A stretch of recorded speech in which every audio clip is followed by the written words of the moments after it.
ang mga kwento ng pag-ibig, kwento ng buhay at kwento ng pag-asa dito sa Barangay Love Stories. Love Stories.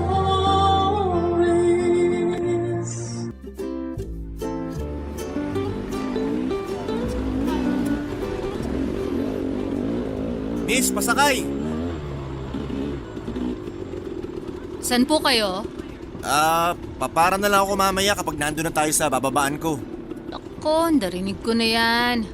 May mga ganyan na ako naging pasahero nun pero wala namang palang pamasahe. Grabe naman to. Napaka-judgmental. Mukha ba ako mambubudol? Hindi ko nasasagutin yung tanong mo, masasaktan ka lang. Eh di parang sinabi mo na rin mukha nga ako mambubudol. Pero huwag kang mag-alala, miss. May pambayad ako. Oh, eto. 100 yan. Hawakan mo na. Mamaya mo na lang ako bigyan ng sukli kapag bababa na ako.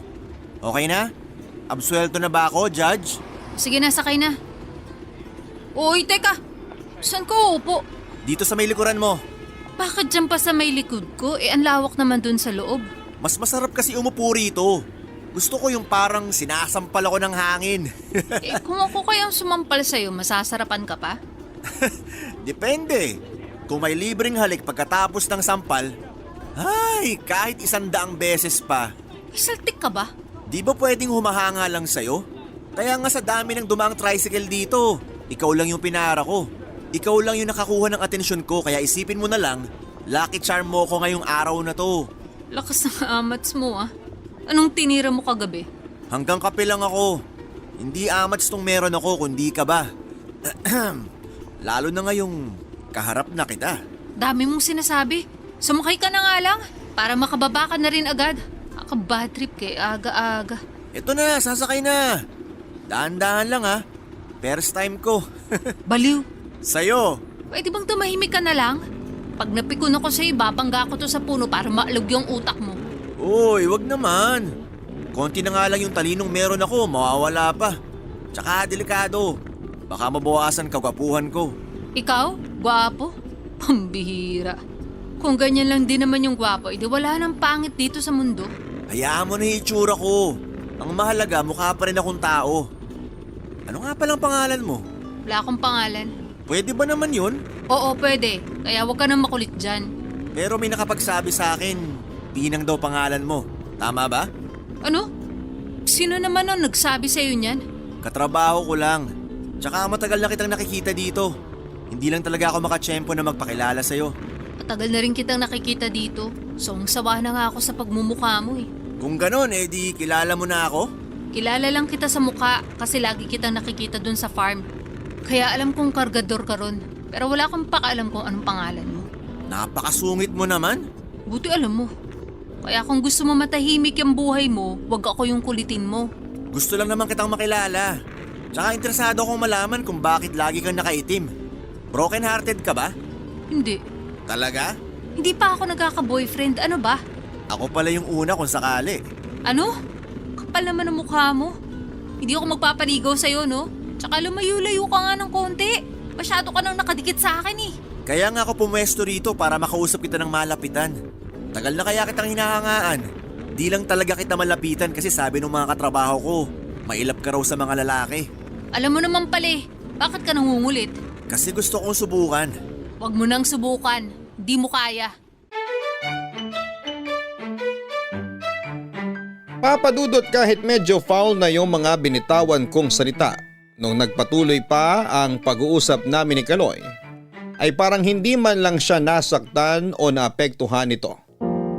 Hindi ko pa siya lubusang kilala pero tuwing naghahatid ako ng pasahero sa farm, madalas ko siyang nakikita roon kaya nasabi ko na isa siya sa mga trabahador doon. Yun ang unang beses na nagkausap kami pero parang kumukulo ang dugo ko sa presensya niya. Lalo na noong araw na yon. Marami siyang tinatanong tungkol sa akin hanggang sa humaba na yung usapan namin. Nakabot na kami noon sa dulo ng sityo pero hindi pa rin siya bumababa. At nung sabihin niya na paraan niya lamang yon para magkausap kaming dalawa, ay sapilitan ko na siyang ibinaba. Hindi ko na inisip kung may masasakyan siya sa pinagbabaan ko sa kanya, Papa Dudut. Puro palayan kasi sa parteng yon ng sityo. Ang kaso'y nakonsensya rin naman ako kaagad kaya binalikan ko siya. Lalo tuloy siyang nag-isip ng kung ano-ano. Matapos ang araw na yon ay nakampante na ako na hindi na kami magkikita ulit. Tuwing naghahatid kasi ako ng pasahero sa farm ay hindi na ako nagtatagal pa roon. Hindi naman sa nag-iinarte ako dahil mahirap lang din siya kagaya ko.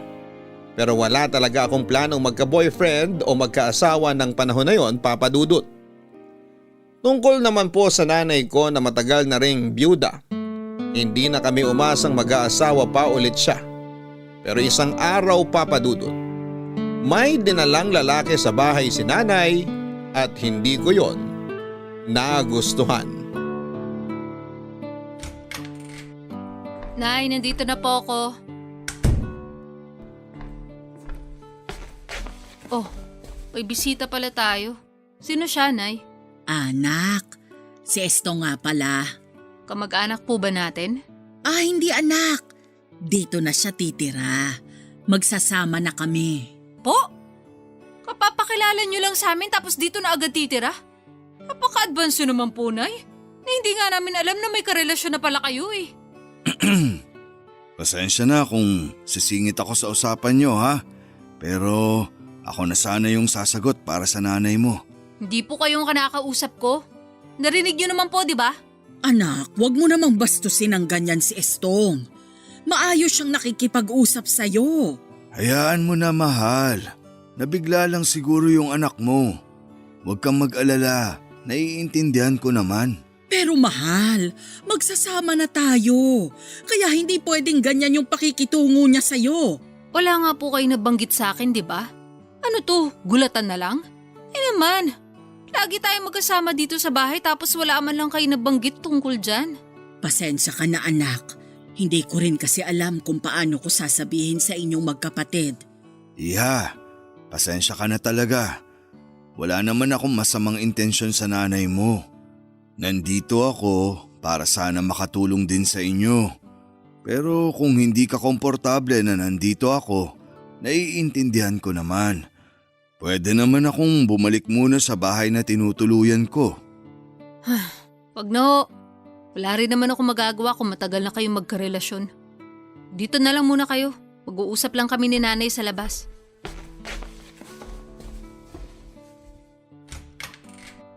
Nay. Sige anak. Mahal, maiwan ka na muna namin ha. Usap lang kami ng anak ko. Sige. Ayos lang ako rito. Anak, bakit naman ganun ang pakikitungo mo kay Estong? Nahiya tuloy sa'yo. Dapat lang po, Nay. Sa ilang buwan na magkarelasyon kayo, hindi man lang siya nagkusa na magpakilala sa amin ni Bunso. Ang totoo niyan, matagal niya nang gusto na makilala kayo. Ako lang yung may ayaw. Iniisip ko kasi, baka hindi pa kayo handang magkapatid. At ngayon po, sa tingin niyo handa na kami. Ginulat niyo nga kami. Kung alam ko lang sana may karelasyon na kayo, edi sana hindi ako magre-react ng ganun. Baka nga sumang-ayon pa ako agad sa pagtira niya sa bahay. Hindi mo ba siya gusto para sa akin, anak? Hindi naman po sa ganun. Naggulat lang ako. Tsaka mukha naman matino yun eh. Teka, saan ba kayo nagkakilala? Dun lang sa farm. Inalo ko siya ng isda hanggang sa maging suki ko na siya. Naging magkaibigan kami. Nung medyo tumagal-tagal na, ayun, nanligaw na siya sa akin. Paalala lang po, Nay, ha? Menopause na po kayo. Kaya ikalma niyo yung kuting niyo, ha? Ikaw talaga anak. Ano pa bang aalalahanin ko? Hindi na ako mabubuntis. Kaya kahit 100 beses pa namin yun gawin, ayos na ayos lang. Ay naku, Nay, napaghahalataan po kayo. Harot din eh. Hayaan mo na anak. Masaya naman ang nanay. Alam niyo naman po na kung saan kayo masaya doon ako. Sana lang talaga hindi niyo yan pagsisihan. Hindi ako magsisising nagmahal ako ulit at nagkaroon ng katuwang sa buhay anak. Para sa inyo rin ito ng kapatid mo. Kaya alam kong maiintindihan mo rin ako.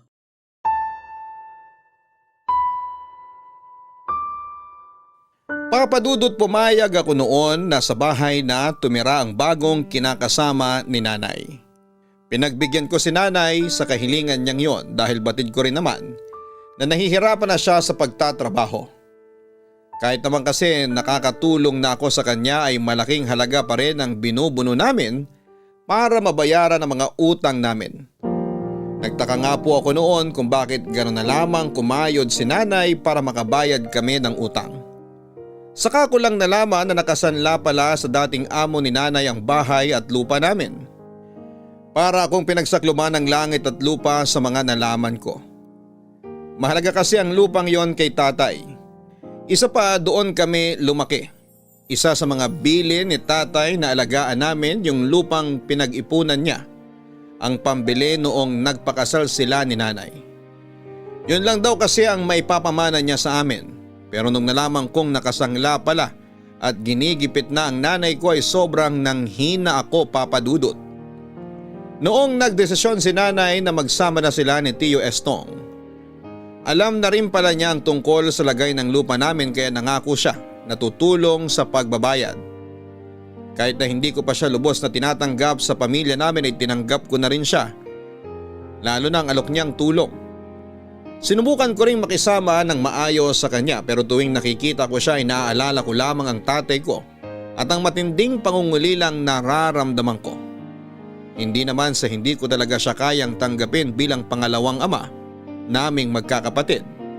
Kinakailangan ko lang talaga noon ng kaunti pang panahon para iproseso ang lahat, Papa Dudut.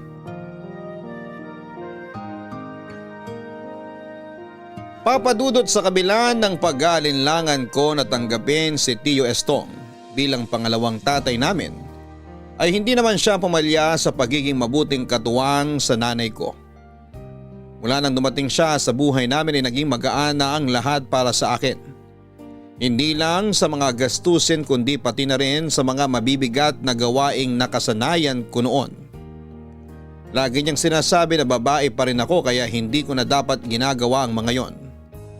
Aaminin ko na natouch ako sa pagmamalasakit niya. Pakiramdam ko tuloy ay hindi lang ako nagkaroon ng pangalawang tatay kundi nagkaroon din ako ng bagong kaibigan. Nakakapagtabi na rin ako noon ng kaunting pera para sa sarili ko. Dahil doon ay tuluyan ko na siyang tinanggap sa pamilya namin. Hindi nagtagal ay nagpakasal na rin si nanay at Tio Estong sa huwes. Suportado naman naming magkapatid yon. Masaya kami para kay nanay dahil matagal din siyang naging single. Simple lang ang kasal nila, tinutokso ko pa nga noon si nanay dahil parang dalaga pa siya sa suot niyang bestida at kilig na kilig pa kay Tio Estong. Yun pa lang ang unang pagkakataon na nakita ko siyang ganon kasaya mula nang mawala si tatay. Dahil pareho na silang walang mga magulang, bukod sa amin ay yung kapatid lang ni Tio Estong ang dumalo sa kasal. Pagdating naman sa simpleng selebrasyon namin, halos mga kakilala lamang ang inaasahan naming dadalo. Pero sa hindi inaasahang pagkakataon ay may isa pang bisitang dumating na hindi ko akalaing pupunta roon, Papa Dudut. Hi Pinang, Huwag mo kong kausapin. sungit naman. Bisita rin kaya ako rito. Sa pagkakaalala ko, hindi ka naman namin inimbita. Ikaw hindi, pero yung stepfather mo oo. Ano? Si Chong, inimbita ka? Huwag mong sabihin ka mag-anak ka nun. Hindi, magkatrabaho lang kami. Madalas ko kasi siyang kakwentuhan kaya ayun, medyo dikit na kami. Baka naman ikaw lang nag-iisip na dikit kayo. Assuming ka pa naman. Parang gaya lang yan nung akala mo gwapo ka kahit hindi naman talaga. Wow! Di kinukonsidera mo rin na gwapo talaga ako. Kung nagwagwapuhan ka sa sarili mo, pues ako hindi. Doon ka na nga. Kung gusto mo makikain, kumain ka na lang. Huwag kang dikit ng dikit sa akin. Kapag sinungitan mo pa ako ulit, isusumbong kita kay Mang Estong. Samahan pa kita. Kapag sinamahan mo ako, ipapakilala kita bilang girlfriend ko. Ewan ko sa'yo, dyan ka na nga. Uy, huwag mo naman ako iwan dito. Ay, sige na. Di na kita iinisin. Sa isang kondisyon. May kondisyon pa? Kapal ha? Kapag nasagot mo yung tanong ko, magpapakabait ako ngayong araw. O sige, tignan natin. Ito yung tanong ko. Bakit lagi ka nakaitim na damit? Akala ko nga magsusuot ka ng kahit puti o pink man lang ngayong kasal ng nanay mo. Pwes, para sa kaalaman mo, hindi pa ako nakapagsuot ng damit na pink sa tanang buhay ko. At saka mas gusto ko yung itim kasi gusto ko lang. Walang malalim na dahilan. Okay. At least alam ko na kung anong kulay yung ibibigay kong regalo sa'yo. Regalo para san? Matagal pa birthday ko mga 3 buwan pa. Hindi lang naman sa birthday pwede magregalo Teka nga, bakit mo naman ako reregaluhan ha? Close ba tayo? Hindi pa. Pero pagtatrabahuhan ko maging ka-close ka. Ganun? Sige, samahan mo ko maghugas ng mga plato mamaya kapag nakauwi na lahat ng mga bisita. Talaga? Sige ba? Marunong ka? Oo naman. Baka hindi mo alam, marami akong kayang gawin. Marunong ako sa lahat ng gawaing bahay at batak din sa trabaho. Kaya kung kailangan mo na ng mapapangasawa, sabihan mo lang ako. Iba rin yung saltik mo, no? Ikaw na mismo nagbebenta sa sarili mo. Ngayon lang kasi ako nagkagusto sa isang babae ng ganito katindi. Yung tipong nagsimula talaga sa paghanga. Tinatanaw-tanaw nga lang kita nung nakaraan Tapos ngayon, nakakausap na kita. Ang saya, di ba? Masaya na yon para sa'yo? Oo. Bakit ikaw? Ano bang magpapasaya sa'yo? Kapag nabayaran ko na lahat ang mga utang namin at natubos na tong bahay at lupa namin sa pagkakasangla. Ginigipit na kasi si nanay nung pinagsanlaan niya. Ganun ba? Kung gusto mo, ako natutubos. Ano ka nangangarap ng gising? Sa kinikita natin, hindi natin kaya yun. Paano kung may tumulong sa inyo na tubusin yung bahay at lupa nyo? Okay lang ba sa'yo? Okay lang naman. Basta hindi ako yung kapalit. Sigurado rin naman ako na hindi papayag nanay mo na gawin kang pambayad. Walang katumbas na halagang nag-iisang pinang dito sa lugar natin. Nang uto ka pa ha? Alam mo, kung dumidiskarte ka lang para makapagbalot ka ng handa mamaya, hindi yan uubra sa akin. Manghihingi na lang ako kay Mang Estong. Siguradong hindi ako tatanggihan nun. Ang sasarap pa naman ng mga pagkain, lalo na yung biko. Talaga? Nasarapan ka dun sa biko? Oo. Sino ba nagluto nun? Magpapaluto nga ako sa birthday ko. Ako. Talaga? Wow, magaling ka rin palang magluto. Salamat, pero tsamba lang yun. Papadudot, muli na namang napahaba ang usapan namin noon nang hindi namin namamalayan. Masaya naman siyang kausap at nasasabayan niya yung kanal humor ko.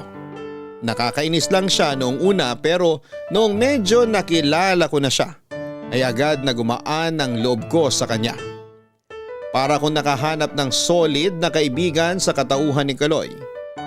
Hindi ko pa iniisip noon na may romantic feelings na yung nararamdaman ko para sa kanya.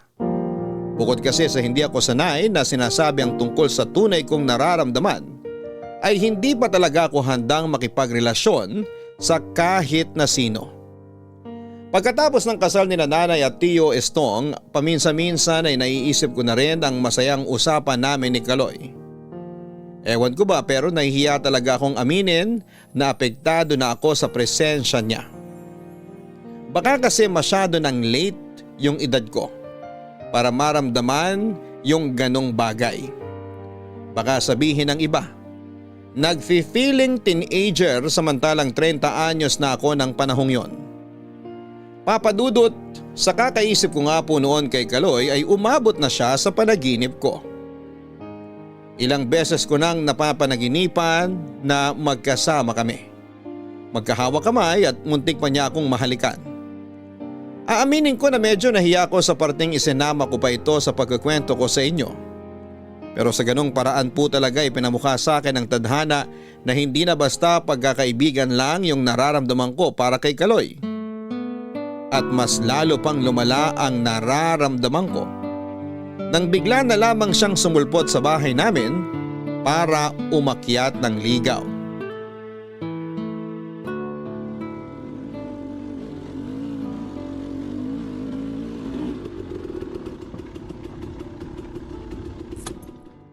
Ay, nakauwi na rin. Teka, sinong katawanan ni Chong sa bahay? Parang pamilyar yung boses Oh, Nak, nandiyan ka na pala. Chong, may bisita pala kayo? Oo. Kanina ka pa nga hinihintay Aakyat yata ng ligaw. Ha? Baka makikikain lang yan, Chong. Huwag kayong nagpapaniwala sa galawan ng kulukoy na yan. Wrong timing po yata ako mga istong. Mauna na po ako. Ha? Sigurado ka ba? Naku, hintayin mo na yung ipinahanda kong pagkain. Baka nagugutom ka na. Ilang oras ka na rin naghihintay kay Pinang. Pasensya na po mga istong. Naabala ko pa kayo. Pinang, mauna na ako. Aalis ka na talaga? Uy, ano ka ba? Nagbibiro lang naman ako kanina. Ikaw naman kasi anak, sinimulan mo agad eh. Si Chong naman nangungonsensya pa. O siya, mag-usap na muna kayo. Titingnan ko lang yung nilulutong pagkain para sa manliligaw mo. Teka nga po, bakit parang aligaga kayo sa pag-aasikaso sa kulukoy na to? Huwag niyo sabihin pumayag na kayong manligaw to sa akin. Ano kasi? Siyempre, bisita pa rin natin siya. Nakakahiya naman kung hindi ko aasikasuhin. Pwede bang ako naman yung kausapin mo? Nagsipilyo pa naman ako bago pumunta rito tapos mapapanisan lang pala ako ng laway. Nak, sige na. Kausapin mo na yan. Sige na nga po. O ikaw, dun tayo sa labas. Papaalisin mo na ba ako? Kaya tayo lumabas? Drama mo, Kaloy. Pagkakita mo kasi sa akin kanina parang gusto mo na akong pauwiin eh. Akala mo lang yun. Bakit ka ba nandito? Huwag mong sabihin nakikipagkwentuhan ka lang kay Chong halos maghapon na nga kayo magkasama sa trabaho. Ikaw talaga yung dahilan kaya nandito ako. Ha? Ako? Bakit? May iba pa bang Pinang na nakatira sa bahay nyo? Pero bakit nga? Gusto lang kitang makita. Alam mo naman maghapon kaming nagtatrabaho. Tapos inaabangan ko kung maghahatid ka ng pasahero dun sa farm. Kaso nangawit ng leeg ko kakatanaw sa kalsada. Wala ka pa rin. Sino ba kasi may sabi sa iyong hintayin mo ko ron? Pero seryoso, maghihintay pa rin ako. Na ano? Na maghatid ako ng pasahero doon? Hindi. Langya. Akala ko naman na-gets mo. Ano ba kasi yun? Ang sabi ko, maghihintay pa rin ako hanggang sa pumayag ka ng ligawan kita. Yun ba yun? Di mo kasi nililinaw eh. May pag-asa bang pumayag ka? Siguro. Nga pala, may tanong ako sa'yo. Ano yun? Nagka-girlfriend ka na ba dati? Oo, Talaga? Nakailang ka na? 2 pa lang. Yung una nung high school ako, tapos yung huli nung college ako. Wow! Nag-college ka? Oo, agriculture yung kinuha kong kurso. Natapos mo ba? Oo, Kung ganun, bakit mas pinili mo pa rin magtrabaho dun sa farm? Dapat nag-apply ka na lang sa gobyerno o kaya sa mga pribadong kumpanya para mas malaki yung sweldo. Tsaka hindi ka na nabibilid sa araw. Tignan mo, pareho na tayong sunog. ayaw mo nun? Pareho tayong parang tutong sa sinaing? Sa bagay, mas okay na to. Basta wag na lang paaabutin sa puntong kakulay na natin yung puwet ng kaldero namin.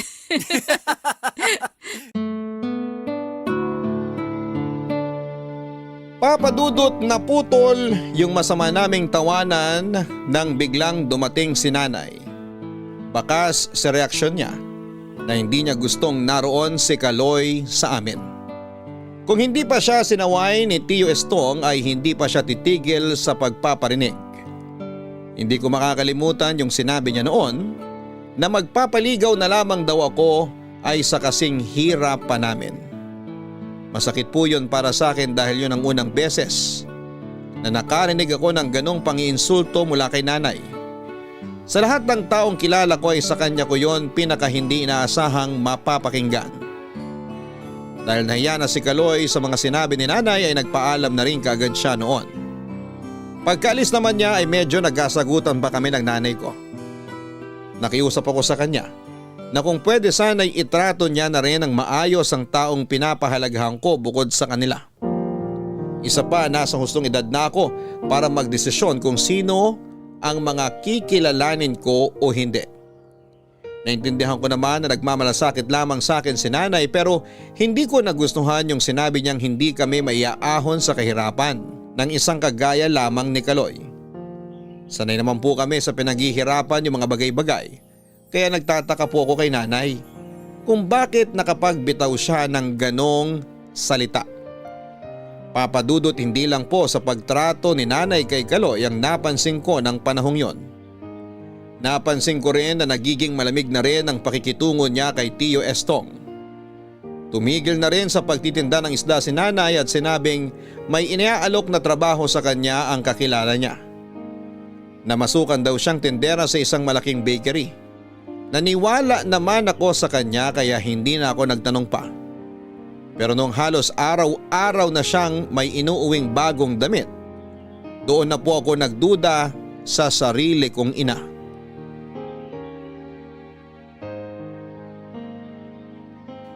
Papadudot mula nang maging malapit kami ng kapatid kong bunso kay Tio Estong, ay madalas na kaming sinusungitan ni nanay. Hindi namin maintindihan noon kung nagsiselos ba siya sa pagiging malapit namin sa taong itinuring na naming pangalawang ama o may iba pa siyang dahilan. Kung noon ay nagkikita-kita kaming lahat pagsapit ng hapon at sabay-sabay ring naghahapunan mula nang maging tendera si nanay, ay napapadalas na rin ang pag-uwi niya ng alanganing oras. Hindi ko na napigilang maawa noon kay Tio Estong.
Alam ko po kung gaano niya kamahal si nanay.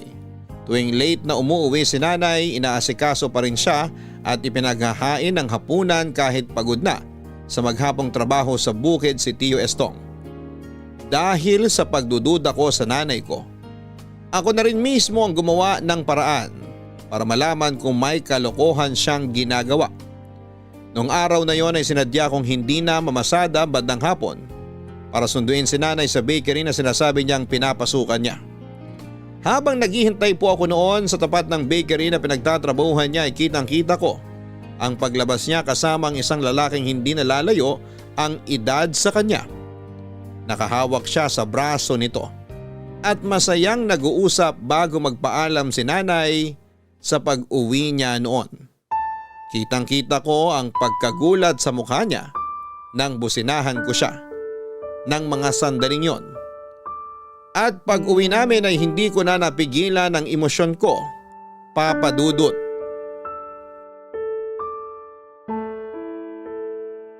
Pinang, mag-usap tayo anak. Talaga mag-uusap tayo, Nay. Nakita ko eh. Kitang-kita ng dalawang mata ko. Ang tindi nyo nga eh. Kapit na kapit kayo dun sa lalaking yun. Anak, makinig ka muna sa akin. Pakiusap. Wala naman po ako maririnig sa inyo kundi kasinungalingan eh. Pero sige, bibigyan ko kayo ng pagkakataon magpaliwanag. Galingan nyo para maniwala ako. Patawarin mo ko anak. Gipit na kasi ako. Nung natanggap ako sa bakery, kinapalan ko yung mukha ko na manghiram ng pera sa boss namin. Pumayag naman siya. Pero bukod sa pagtitindera sa bakery, may iba pa siyang pinapagawa sa akin. Gaya ng ano? Ano yun, nagkukulong kayo sa kwarto? Yun po ba yung sinasabi niyong trabaho? Oo, totoo. Totoong nagkukulong kami sa kwarto niya habang oras ng trabaho. Pero maniwala ka anak, wala kaming ginagawang kalaswaan doon. Nagpapamasahe lang siya sa akin.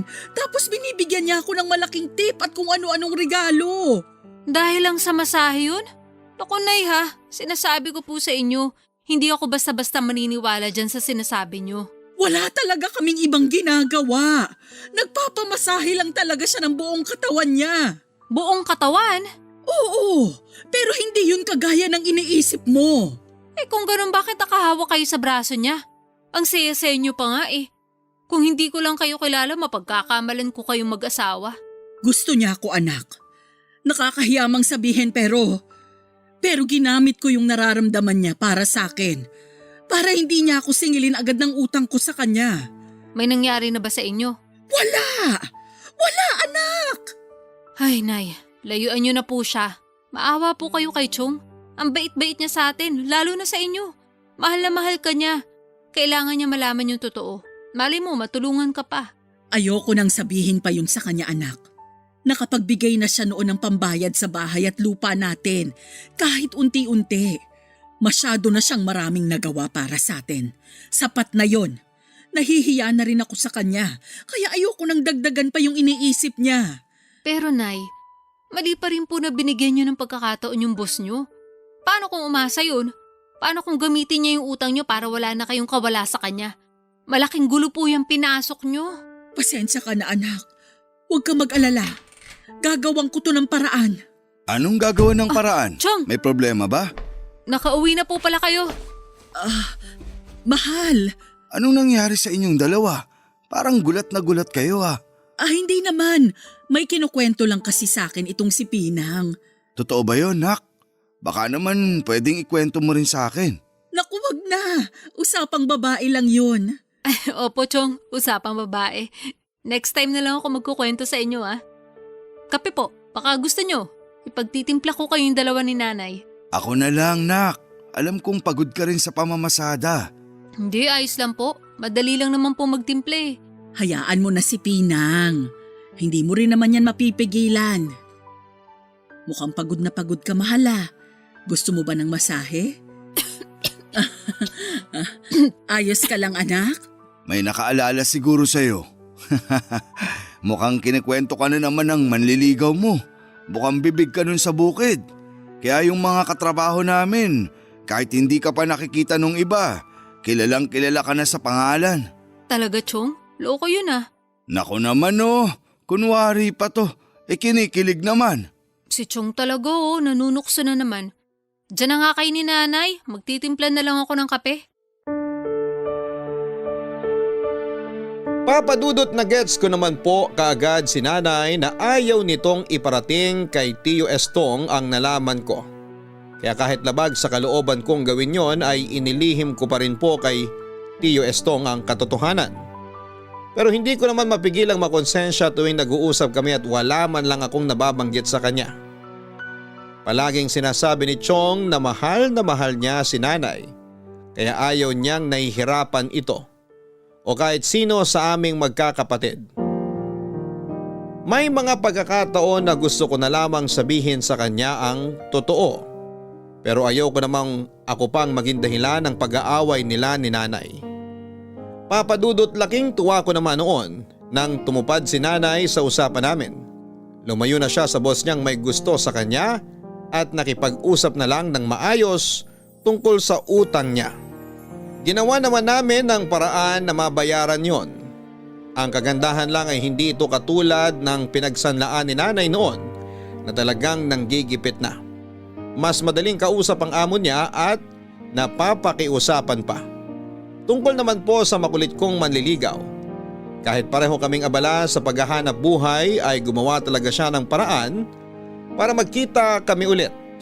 Minsan napapadaan siya sa bahay kahit na hindi niya sabihin, alam kong ako ang dahilan ng pagpunta niya roon. Hindi na nagpaparinig sa kanya si Nanay dahil nag-usap na kami. At ayos na raw sa kanya kung sakaling papayagan kong manligaw si Kaloy.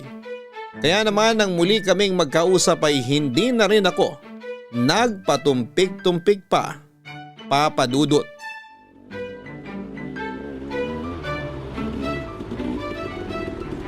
Oy Kaloy, saan mo ihahatid yung buhat mong palay? Doon sa may kanto. Sakay na. Sigurado ka ba? Mabigat tong mga dala ko. Oo, dadaan din naman ako ron eh. Sige na nga. Tatanggi pa ba ako ikaw na yan. Bilisan mo na, baka magbago pang isip ko. Eto na nga oh. Isasakay ko lang tong palay sa loob. Sipag mo ah. Makapagtrabaho ka parang may binubuhay ka ng pamilya ah. Ikaw rin naman ah. Maghapon kang namamasada tapos ang aga mo pang umaalis sa inyo. Gawin mo lang motivation yung utang. Kahit inaantok ka pa, kapag naaalala mo yung utang, magigising pati kaluluwa mo. Ganyan din kami dati. Kami? Bakit? May kasama ka ba sa bahay nyo? Oo naman. Anong akala mo sa akin? Uli lang lubos? Mukha lang naman akong palaboy dito sa lugar natin. Pero may inuuwian din naman ako. Hindi mo naman kasi nakwento yung tungkol sa mga magulang mo. Kaya malay ko ba? Gusto mo bang ipakilala na kita sa kanila? Agad-agad? Kapag handa ka na. Pwedeng saka na lang. Hindi ko pa kasi alam kung paano sila haharapin eh. Tsaka, hindi pa naman kita boyfriend, di ba? Yun lang. Pinamukha sa akin. Biro lang. Naiintindihan naman kita. Salamat kung ganun. Ang kaso, paano mo naman ako magiging boyfriend kung di mo pa ako pinapayagang manligaw sa'yo? Kailangan na ba? Hindi naman. Pero kung may tiwala ka na sa akin at gusto mo na rin ako, pwede mo naman akong payagan na ngayon. Di sige, manligaw ka. Pero makaluma kasi yung pamilya namin pagdating sa panliligaw eh. Alam ko na yan. Binalaan na kaya ako ni Mang Estong. Sabi niya, kapag pinayagan mo na raw ako na manligaw, siya mismo yung magpapahirap sa akin. Wala raw boss. Ibig kong sabihin, walang kaibigan kapag ikaw yung pinag-uusapan. Sinabi talaga ni Chong yun? Malalaman mo kapag pumunta na ako sa inyo para simulan yung panliligaw ko. Pero may tanong muna ako sa'yo. Itanong mo na lahat. Kahit ano, sasagutin ko. Kapag naging tayo ba, mas gugustuhin mong manamit ako ng pambabae? Hindi ka ba mahihiya na ganito yung magiging girlfriend mo? Seryoso ka ba? Bakit naman ako mahihiya na ikaw yung girlfriend ko? Panalong-panalo na ako sa'yo. Masipag, madiskarte, walang kaarte-arte, at maganda pero simple. Ganyan na ganyan yung gusto ko sa isang babae. Nagustuhan ko yung ikaw mismo, kaya hindi ko babaguhin kung ano ka. Talaga? Buisit. Baka mamaya mapaiyak na ako nito ah. Focus naman ni Bella. Sasagutin mo pa ako.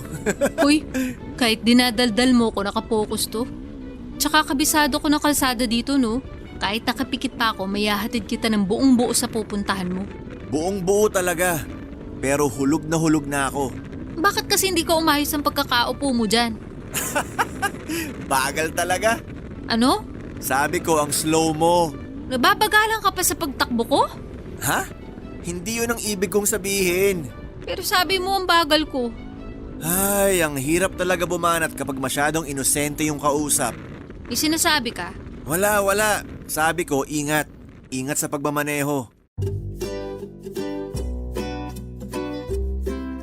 Papa Dudut, narinig ko naman noon lahat ng mga sinabi ni Kaloy pero sinadya kong magpanggap na hindi ko siya naiintindihan. Hindi pa kasi ako handang makita niya kung paano ako kiligin sa mga sinabi niya. Baka isipin niya na lumalabas ang pagiging babae ko kapag siya yung kasama ko. Totoo naman yon, pero gusto ko pa siyang subukan kung hanggang kailan siya tatagal sa panliligaw niya bago niya makita ang kahinaan ko bilang isang babae. Bili noon ng namayapa kong ama na huwag akong bibigay ng basta-basta sa isang lalaki kahit na mukhang mabuti naman ang intensyon nito. At dahil wala na si tatay, si Tio Estong na ang tumulong sa akin. Pinag-ayos ni Chong ng mga sirang bakod si Kaloy. Pinag-igib din niya ng tubig kahit meron namang kaming balon sa likod ng bahay namin. At ang huli isang linggong namasada ng tricycle si Kaloy para sa akin. Ang nakakatuwa naman po roon, wala akong narinig na kahit isang reklamo mula sa kanya. Mukhang pasado rin naman siya kay Chong at sa nanay ko kaya nabuo na rin noon ang desisyon ko. Nagawa niyang patunayan ang sarili niya, Papa Dudut. Aaminin ko Papa Dudut na hindi rin naman ako dihado kay Kaloy. Yung sipag pa lang at pagiging gentleman niya kahit medyo may kakulitan siya ay pasok na sa banga.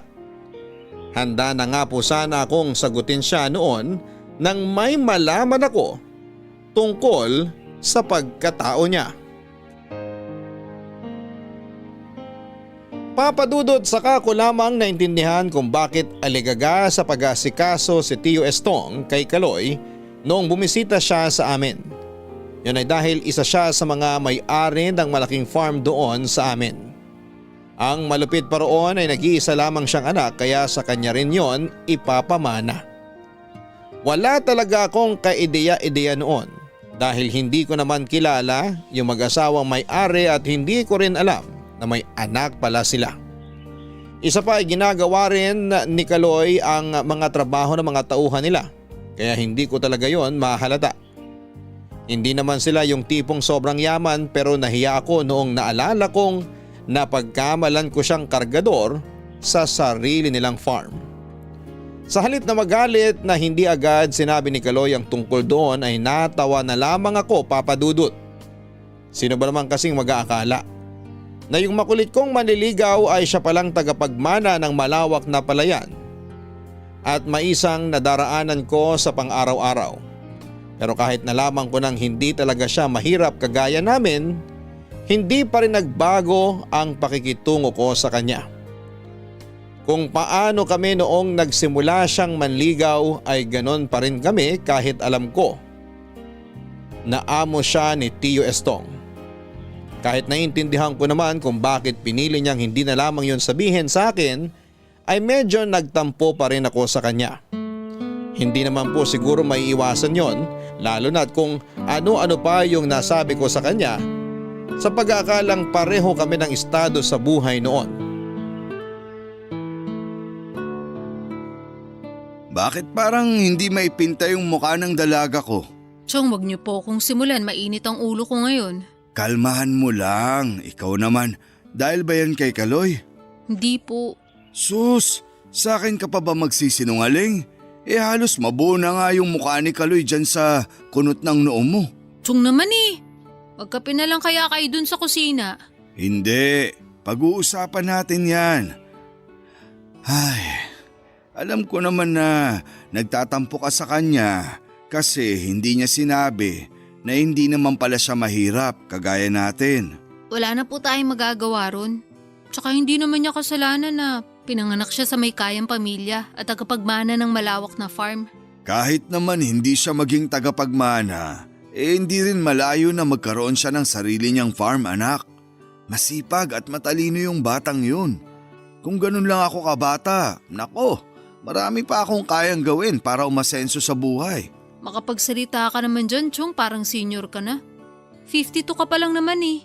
Oo nga, pero hindi naman ako kagaya ng ibang kaedaran ko dyan na hindi halata ang edad.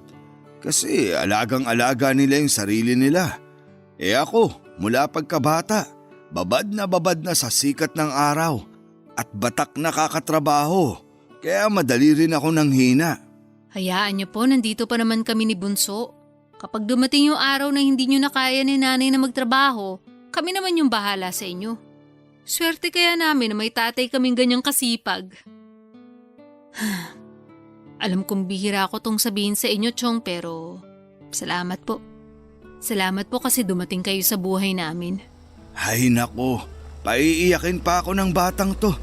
Paano ko naman kayo hindi mamahalin? Pareho kayong mabait ng kapatid mo. Mabait po pagtulog. Nak, mukhang may bisita ka. Si Kaloy oh. Anak ng kuting naman oh. Kung kailang nag-i-emote yung tao tsaka pa darating. Chong, alis muna ako ah. Iikot lang uli ako dito sa atin. Baka makapick up pa ng pasahero. Hindi mo ba muna kakausapin yung manliligaw mo? Bahala po siya sa buhay niya. Uy, saan ka pupunta? Maghahanap buhay para yumaman. Galit ka ba? Mukha ba ako natutuwa? Usap naman tayo. Wala ako sa mood. Umuwi ka na lang. Sige na kahit sandali lang. Gusto ko lang mag-sorry kasi hindi ko kagad nasabi na ako yung amo ni Mang Estong. Oo nga pala, amo ka niya. Pinahihirapan mo ba siya? Bakit laging pagod na pagod yung Chong ko pag umuwi? Siyempre, nagtatrabaho kami. Hindi naman kami nandun para magkwentuhan lang. Tsaka kung ano yung ginagawa niya, ginagawa ko rin naman. Pa-humble ka pa dyan. Bakit ako kotse kang nagpunta rito? Kasi bala ko nang sabihin sa'yo yung totoo. Kaso nasabihan na ako ni Mang Estong na alam mo na pala. Kaya sorry na. Hindi naman ako yung sobrang yaman na tagapagmana ng malaking kumpanya. Kagaya ng nababasa mo sa pocketbook. Kaya huwag ka na mag-isip ng kung ano-ano dyan. Kahit na, hindi pa rin tayo bagay. Itong iabab na nasa harapan mo hindi marunong mag-ayos sa sarili. Parang walang ibang alam na kulay na damit kundi itim at sunog ang balat sa sikat ng araw. Hindi ako magugustuhan ng nanay at tatay mo para sa'yo. Paano ka naman nakakasiguro dyan? Kasi may kaya kayo tapos mahirap lang ako. Galing din sa hirap si nanay at tatay. Kaya hindi ka nila huhusgahan. Tsaka kung ikaw, di mo naaalalang naging pasahero mo na sila, ikaw tandang-tanda pa nila. Alam mo ba na sila talaga yung unang dahilan kung bakit kita nagustuhan?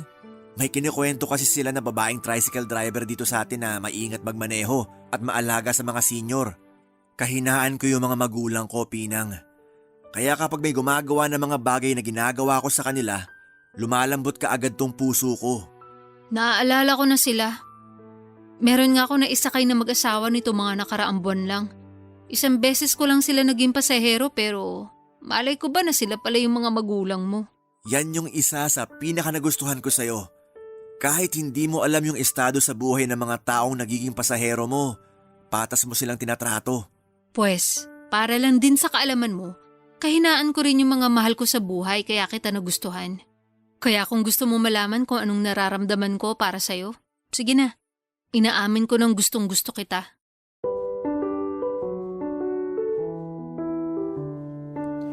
Papadudot hiyang-hiya ako noon sa ginawa kong pag-amin kay Kaloy. Halos siningin ko na noon na lamunin na lamang ako ng lupa para hindi ko makita yung reaksyon niya.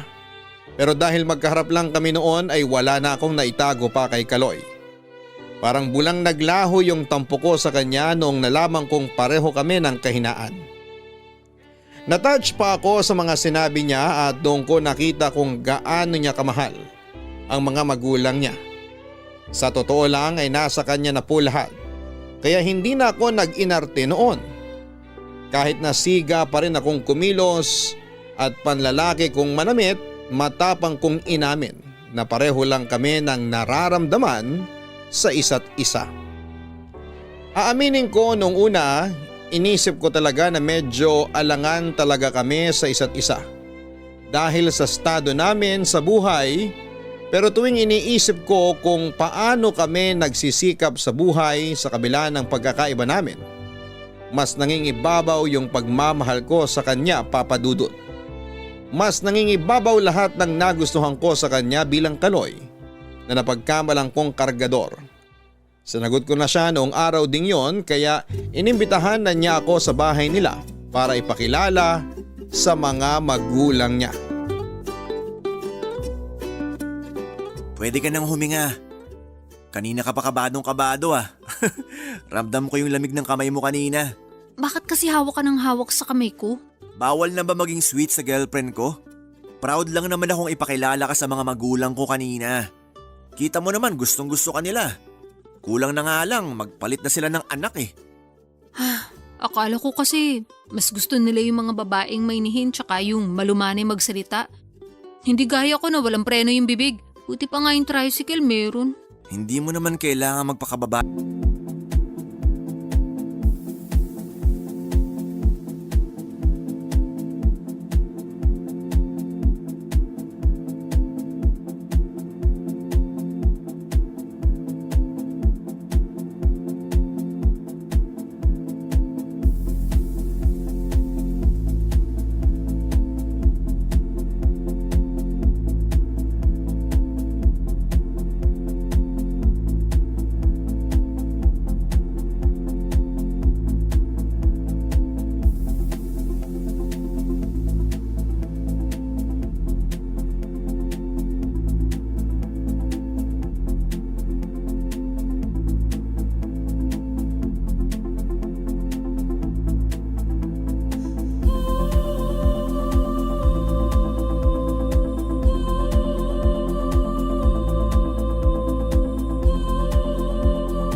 ay ng sobra sa harap nila.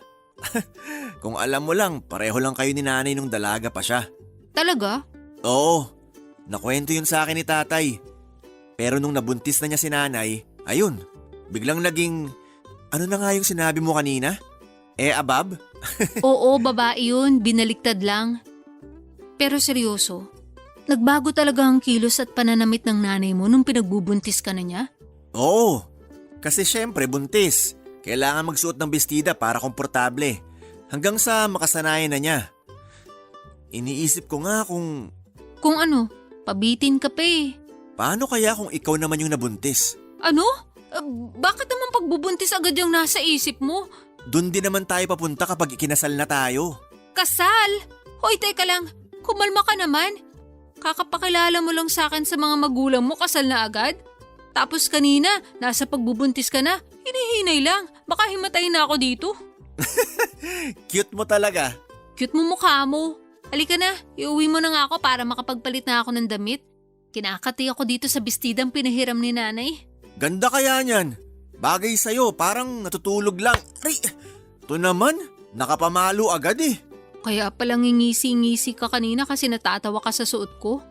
Bakit naman kasi hindi mo sinabing mukha pala akong ibuburol dito sa dress na pinasuot ni nanay? Nakakainis ka.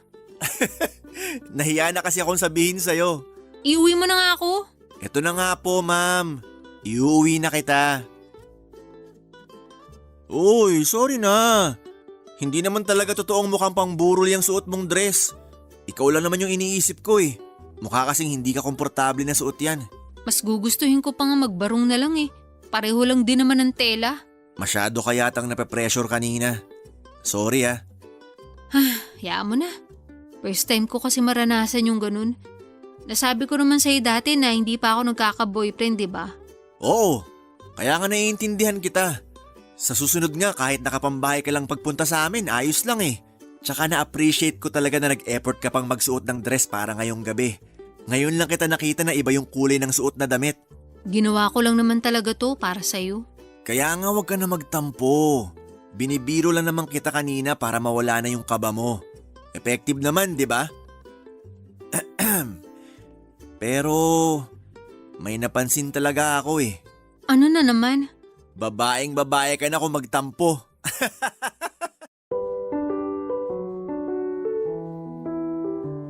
Papadudot, makalipas po ang ilang buwan na magkarelasyon kami ni Kaloy ay nagpakasal na kami sa simbahan. Sinagot ng mga magulang niya ang lahat ng gastos dahil matagal na raw hinihintay ng mga ito na magpakasal ang nag-iisa nilang anak. Nung una ay medyo nag-alangan pa ako na bumukod na kina nanay pero dahil may asawa na ako, sinimulan ko na ring mag-adjust. Hindi yun naging madali para sa akin dahil nasanay na akong kasama ko sila at sabay-sabay kaming kumakain palagi. Matapos ang kasal, doon ako tumira sa bahay ni Kaloy. Mainit naman ang naging pagtanggap sa akin ng mga magulang niya kaya wala kaming naging problema. Pero kahit mag-asawa na kami, itinuloy ko pa rin ang pamamasada ng tricycle para makapag-abot kina nanay kahit papaano. Inihinto ko na lamang yon noong ipinagbubuntis ko na ang panganay namin ni Kaloy. Tungkol naman sa mga utang namin, kahit anong pagtutol namin ay tinulungan kami ng asawa ko na mabayaran ang lahat ng yon para wala na raw inaalala pa sina nanay at Tiyo Estong. Ang katwiran niya mag-asawa na kaming dalawa kaya magtulungan kami sa mga bagay-bagay, lalo na kung may kinalaman sa pinanggalingan naming pamilya. Papadudot hanggang ngayon ay buo at matibay pa rin ang pagsasama namin ng asawa ko. May 3 anak na rin po kami ngayon kaya wala na kaming mahihiling pa. Hanggang dito na lamang po ang kwento ko, Papa Dudut.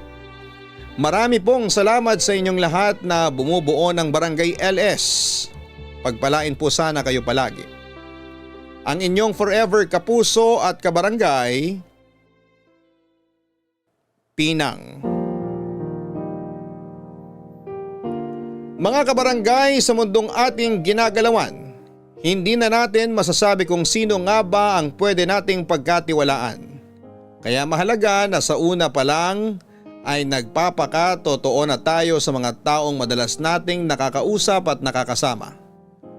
Ang pagpapakatotoo kasi at ang pagiging mabuting tao ay parang gintong butil na ipinunla na pwede nating anihin sa hinaharap.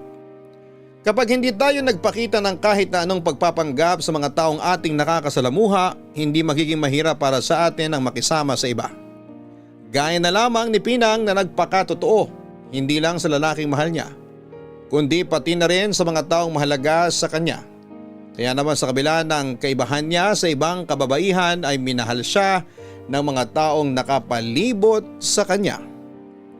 Hanggang sa muli, ako po ang inyong si Papa Dudut sa mga kwento ng pag-ibig, buhay at pag-asa sa Barangay Love Stories number 1. Mga kwento ng pag-ibig, kwento ng pag-asa at mga kwento ng buhay dito sa Barangay Love Stories. Love Stories.